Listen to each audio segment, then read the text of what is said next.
محترم کالم صاحب، ابھی آپ نے ذکر فرمایا کہ اس وقت میں ہم جو ہے وہ گھڑیوں کے ساتھ اوقات جو ہیں وہ معین کر سکتے ہیں نماز کے لیے، تو بعض دنیا کے ایسے حصے ہیں جہاں پر غیر معمولی اوقات ہوتے ہیں، دن رات کا اتنا آپس میں فرق ہے کہ جو ایک روٹین کا جو دن ہے 12 گھنٹے کا یا اسی طرح جو رات ہے 12 گھنٹے کی وہ نہیں آتی، جیسے ناروے وغیرہ کے ملک ہیں۔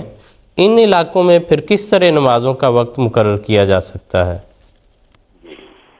بات یہ ہے کہ یہ سوال دراصل اس وقت موجودہ زمانے کے لحاظ سے اسلام اور دیگر مذاہب کے درمیان ایک فضیلت کو ظاہر کرنے والا ہے کہ وہ علاقے جہاں 3 مہینے یا 4 مہینے یا اس سے زیادہ کا دورانیہ ہوتا ہے دن کا یا رات کا، وہاں پر دوسرے مذاہب نے اپنے ماننے والوں کے سامنے کوئی رہنمائی مہیا نہیں کی۔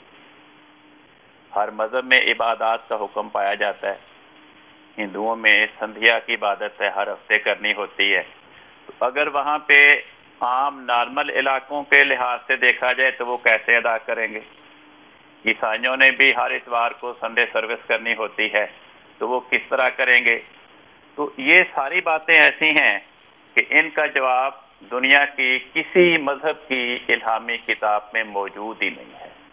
صرف اسلام ایک ایسا مذہب ہے کہ حضرت محمد مصطفیٰ صلی اللہ علیہ وسلم نے جو اسلام لے کر دنیا میں تشریف لائے، انہوں نے صحابہ کے سامنے پیش گوئی کرتے ہوئے فرمایا کہ جس زمانے میں دنیا میں یاجوج ماجوج اور دجال کا غلبہ ہوگا، اس زمانے میں 6 مہینے کا دن اور 6 مہینے کی رات ہوگی۔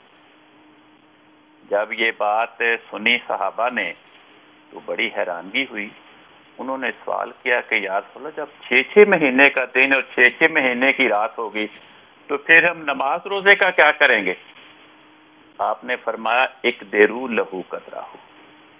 اس زمانے میں اس علاقے میں جب اتنے لمبے لمبے دن اور اتنے لمبے لمبے راتیں ہوں گی جو کئی مہینوں پہ مشتمل ہوں گی، تو پھر وقت کا اندازہ کر لینا۔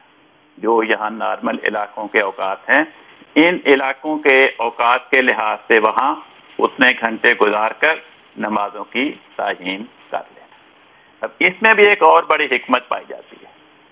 وہ اس میں ایک یہ پیش گوئی بھی پائی جاتی ہے کہ وہ علاقے جہاں کئی مہینے پہ دن اور رات محیط ہوتے ہیں، وہ علاقے اس وقت دریافت ہوں گے جب دنیا میں یاجوج و ماجوج اور دجالی اقوام کا غلبہ ہوگا۔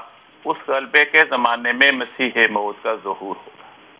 تو اگر رسول پاک صلی اللہ علیہ وسلم اس زمانے میں یہ بتا دیتے کہ فلاں علاقے میں 6 مہینے کا دن 6 مہینے کی رات ہے، تو سینکڑوں سال تک جب تک وہ علاقے بھی دریافت ہی نہیں ہوئے تھے تو لوگ اسی بات کو بہانہ بنا کر اسلام کے خلاف تمسخر اور استہزاء کی فضا پیدا کرتے۔ لیکن حضرت رسول پاک صلی اللہ علیہ وسلم نے اسے پیش گوئی کی شکل میں بتا کے ہماری رہنمائی دونوں باتیں بتا دی کہ اس زمانے میں یہ ہوگا، جس میں یہ بتانا مقصود تھا کہ ان علاقوں کی دریافت ہی اس زمانے میں ہوگی، اور دوسرا یہ بتایا کہ اندازہ کر کے اوقات کی تعیین کر لینا، جس طرح ان علاقوں کے افراد باقی تمام دنیاوی کاروبار کے لیے اوقات کی تعیین کرتے ہیں۔ جزاکم اللہ کالم صاحب، آپ نے تو ماشاءاللہ نہ صرف اس کے فقہی پہلو کا ہمیں بتایا بلکہ اس میں ایمانی جو پہلو ہیں جن کا ایمان کی تقویت سے تعلق ہے کہ ایک پیشگوئی کا رنگ جو تھا اس کا بھی بیان فرما دیا، اور اس کے ساتھ ہی مسیح علیہ السلام کی آمد کا وقت جو ہے اس کا بھی ذکر آپ نے فرما دیا۔